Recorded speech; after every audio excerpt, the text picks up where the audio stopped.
display here. Makeda is here. Good morning to you. Good morning. My dear. Habarigani. What does that mean? What's the news? And you tell the day of Kwanzaa. Of Kwanzaa. Okay, so we're learning something. Yes.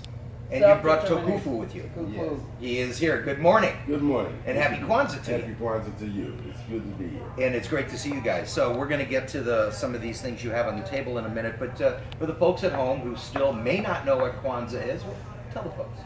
Well, you know, Kwanzaa is an African-American holiday. It was started by Dr. Karanga. Yes. And it was 1966, December 26, 49 years ago, was the first Kwanzaa celebration that occurred. Dr. Karanga created the holiday as a vehicle to do several things. One, to reintroduce African American people to their culture, and so we can re-engage it. Secondly, to introduce and promote the seven principles, the Nguzo Saba, as a moral minimum value system. And thirdly, so that we can reaffirm the bonds between us in our community, build broken relationships, and grow and move forward in a manner which we can best benefit our current generation and the generations to come. Well, that sounds like a wonderful goal and a wonderful purpose there. So let's talk about some of the seven principles, right? Yes. Yeah. Where would you like to start? Well, today is Kujijagali. Uh-huh. The first principle we know is Self-determination. Omoja, which was yesterday. And the second one is Kujijagali, which translates to English as self-determination, which says to name ourselves, speak for ourselves, and create for ourselves.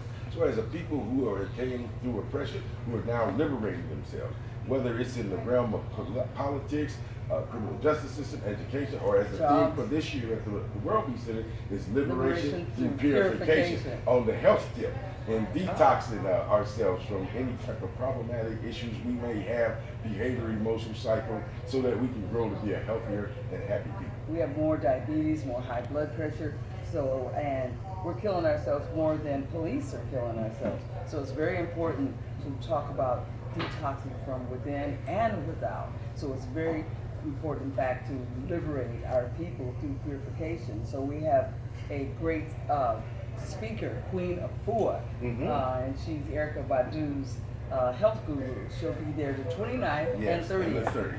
And tonight we have Dr. Starter Lewis. And this is at the WorldBeat Center. Oh, yes, at the WorldBeat Center. Right, that's the epicenter, the WorldBeat Center. The epicenter. That's it. I like that. Yeah. And to Makeda's credit, for 35 years, she has maintained a consistent public Kwanzaa program, starting out I think with just 2 days, and now one day, and we're now up to 5. And so that's very good. And I always like to share this for San Diegans who may not know. When the first Kwanzaa celebration occurred in Los Angeles under the leadership of Dr. Karanga and the organization US in December 26, 1966, simultaneously there was celebrations occurring in San Diego. So San Diego has a particular rich history in terms of the introduction and Kwanzaa. Getting out early, yes. Yes. Who's your young lady? She's bringing some food over here. Come on, come on through. Oh, she was being shy, but she's bringing some foods. Oh yeah, that's a purification plate right there. Okay, yeah, tell us vegan, what it is. Totally vegan. This is black-eyed peas, and Yeah. the slaves brought this over to America, and we have Louisiana Creole gumbo. Right there. And my father's from Louisiana, so I make a mean gumbo. It sure smells good. Collard greens. Collard greens. Collard greens, which is rich in vitamins more than kale, and cornbread, and of course the yam that we brought too. And you can't do without the sweet potato. Yeah. Potato salad's the best, and this is what we're serving free. Oh yeah. Over Free at the every WorldBeat. night at the WorldBeat Center. Remember, I had the WorldBeat first Center. vegetarian restaurant, The Prophet, in San Diego. Ah, I had forgotten that. Yeah. Look at you. You just see me for music, Bob Marley Day and everything. Yeah. That's right. That is right. Tell us the significance of the candle. I mean, this reminds me of the Hanukkah, the menorah. Yes. Well, in the Kwanzaa Kunara, the 7 candles, which are Mishima Saba, that's the Swahili word for them. Mishima Saba represents, those 7 candles represents each of the 7 principles. The black one, the colors black, red, and green are the colors of the national Afro-American flag. The blacks representing the people, the red representing our struggle, the green representing the hope and the future that comes from out of our struggle. And so the unity candle is the black candle.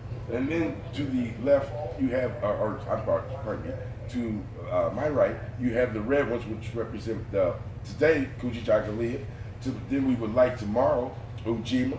Then the next day we would do Ujamaa. Then the next day we would do Nia. Then the sixth day we would do Kuumba. And then on the last day, Imani. And so there's a particular order in which they have to be lit. Right. And then, you know, you discuss the principles of the day. And so the first day, again, you would light the unity candle, something for that. The first day you would light the unity candle. And so like tonight when we light the candles, we'll light the unity candle and then we'll light one for Kuji Jakalina.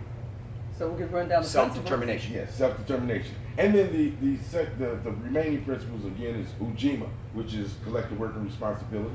The fourth one is Ujamaa, cooperative economics. The fifth one is Nia, which is purpose. The sixth one is Kuumba, which is creativity. And the last one is Imani, which is faith. And each of those principles have a definition, a criteria. So it's not just an abstract ideal, it's also a social practice. Absolutely. If you could put that into social practice, the world would be a better place. Yes, we often argue if people would practice some of these principles some of the time, a whole new change would come to you. I'm here to tell you, to give my testimony as a witness by someone who lives my life by them every day. And 7 days, you know, we can do a principle every day. You know, Kwanzaa is every day. Yes, right. And this is so important right now in our nation when we're so divided right now. So umoja, because we're one. You know, America is very beautiful. We have so many cultures, and so we're one culture. That's what makes it beautiful Americans. You got it. Well, thank you so much for coming in. Great to see you. Always. Again, you and I have been doing this for a while. Yes. And great to see you again. Likewise. Sir, wonderful to see you, and happy Kwanzaa. What were we going to say? Yeah. I was going to say we close it out with Harambe, and we'll do it 7 times, and that means let's pull together. Yeah. It's in Swahili. All the language is Swahili. So we're going to say Harambe. Harambe. So 7 times. Yeah. There you go. So we do it 7 times for the 7 principles. On the last one, you carry it out. So we'll say, will you follow my lead? Yeah. Harambe. Harambe. Harambe. Harambe. Harambe.